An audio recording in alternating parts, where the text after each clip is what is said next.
have those days where you just wake up and you're feeling absolute fire? Like you can take on the world and everything is working in your favor. You wake up and you think to yourself, I'm a boss, I can do this, I feel so happy right now.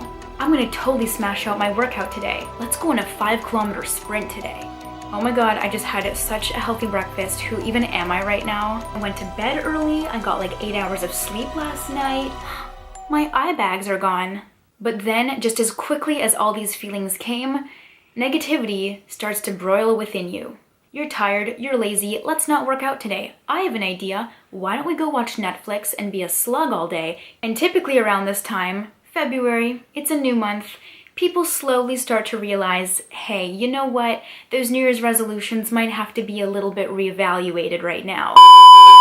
I get an overwhelming amount of questions from people both in my daily life and through Instagram and overall on YouTube asking me how the heck do I stay so positive and motivated and most importantly, consistent with my health and fitness routine. So today I have decided to compile my top 5 tips for you guys as to how I like to stay consistent and motivated when it comes to living a healthy and fit lifestyle.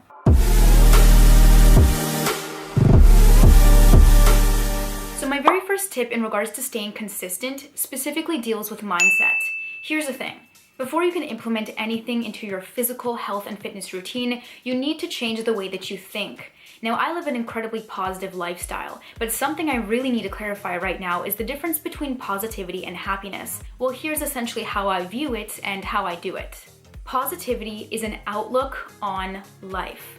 An outlook is the way that you view things. And if you're thinking positive, it means that you tend to navigate towards looking at the brighter picture or the brighter side of things in every given situation, no matter how many things might be going wrong.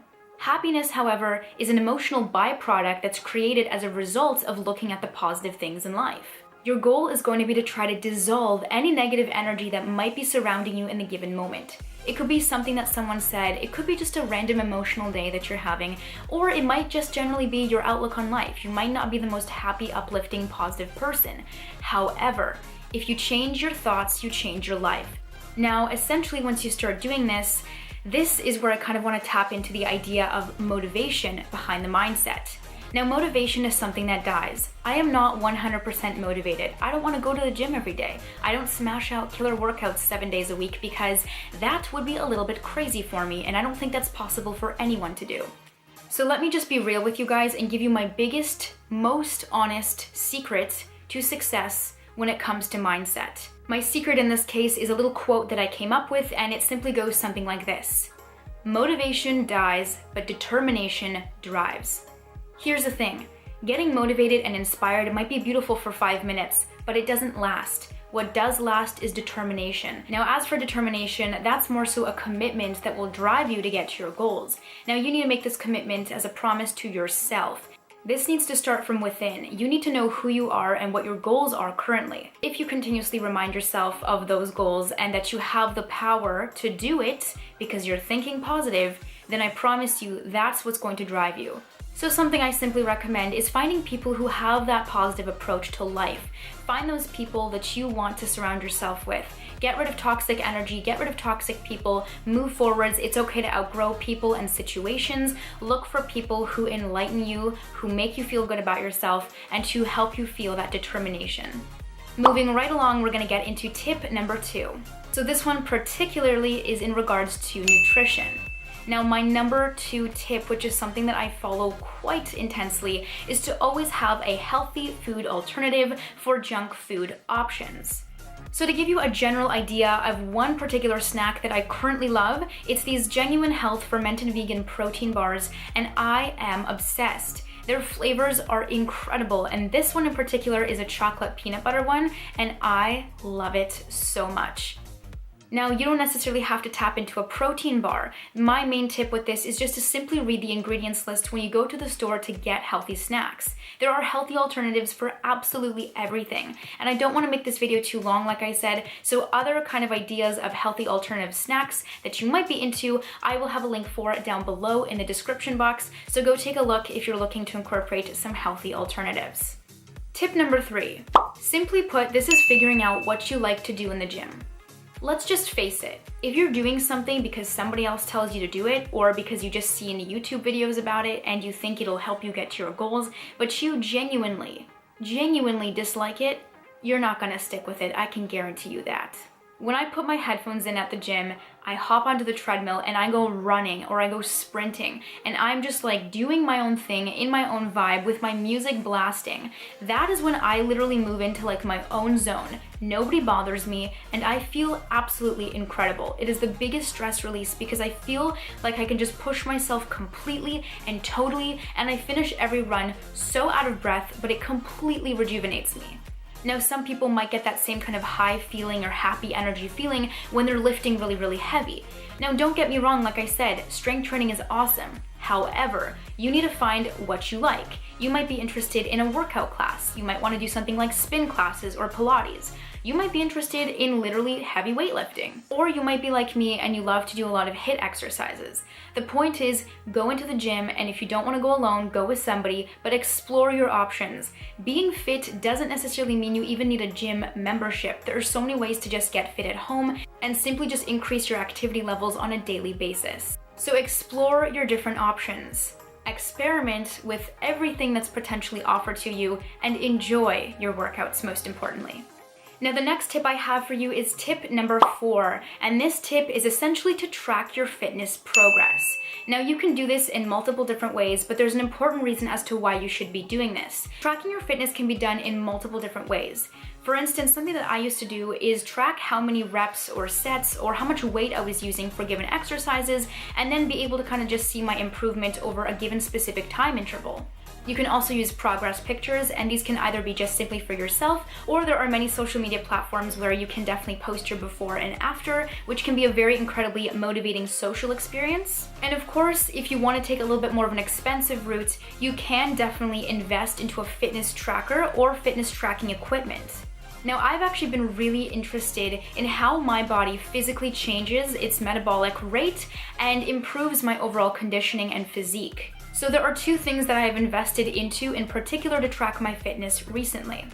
Now, the first piece of equipment or technology essentially that I use to track my fitness progress is what is known as a body analyzer scale. I'll put the link to this down in the description box if you're interested in checking it out. So a little bit of a disclaimer that I should kind of explain.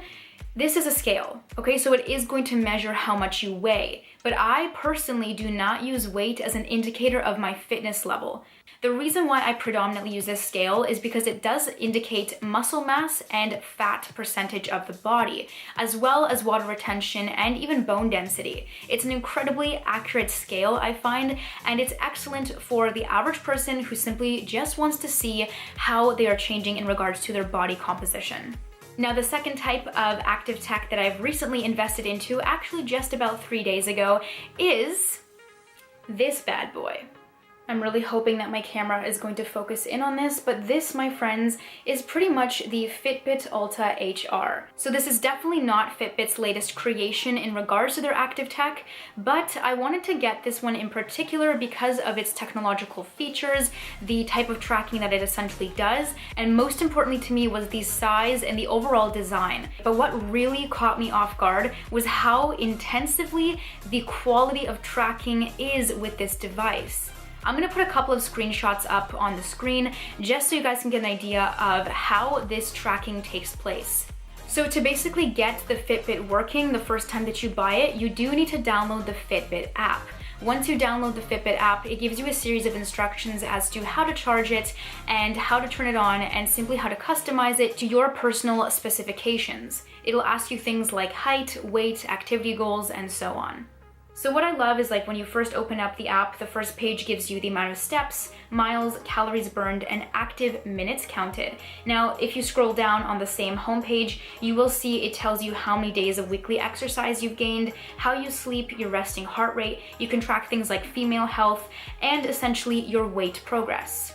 Now, there was something that actually caught me off guard, but in a good way, when it comes to tracking my sleep and my overall activity level. When I'm tracking sleep, for instance, it'll actually record how many hours you're specifically sleeping and whether it's light sleep, deep sleep, or even REM, rapid eye movement sleep, which is the type of sleep that is considered intensely deep, and it's the time when you're dreaming. That is the time when the human growth hormone is released and your body is actually helping to build up the muscles that you just tore by working them out in the gym. Now, if you want to track your activity level, what I love is that the app, your phone, and the tracker all work together in one to basically monitor and track exactly how much activity you're getting in real time. So basically, it'll auto-recognize when you're working out, when you're doing a run, when you're simply walking. Something that I'm really eager to do is be able to track my cardiovascular health in particular, because I know that I can improve my strength training by simply being able to do more sets and reps and things like that. But let's say I'm running on the treadmill, I can't necessarily always be checking my pulse and stopping the treadmill and hopping back on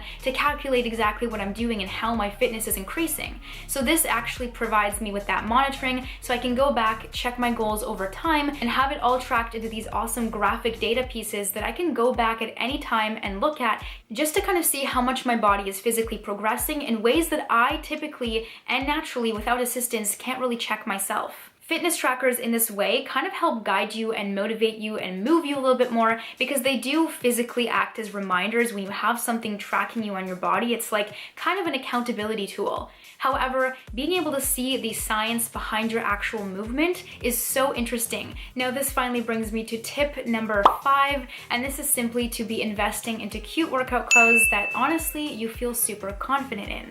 Now, here's the thing, if you get into the gym and you're wearing something that doesn't make you feel that good, you're more likely to feel very self-conscious and not work as hard as you know you can. Now, I by no means am anywhere really close to the goals that I have in mind for myself for 2019, but that's because this year I've decided to take a very slow approach. I'm not doing any quick fixes or fast cut dieting because I know those things are not sustainable in the long term. I'm taking my time with things, I'm enjoying my workouts, and I'm making sure that I'm always wearing something cute in the gym to boost up my confidence, because we all have those days where we're just not feeling ourselves, not feeling the best.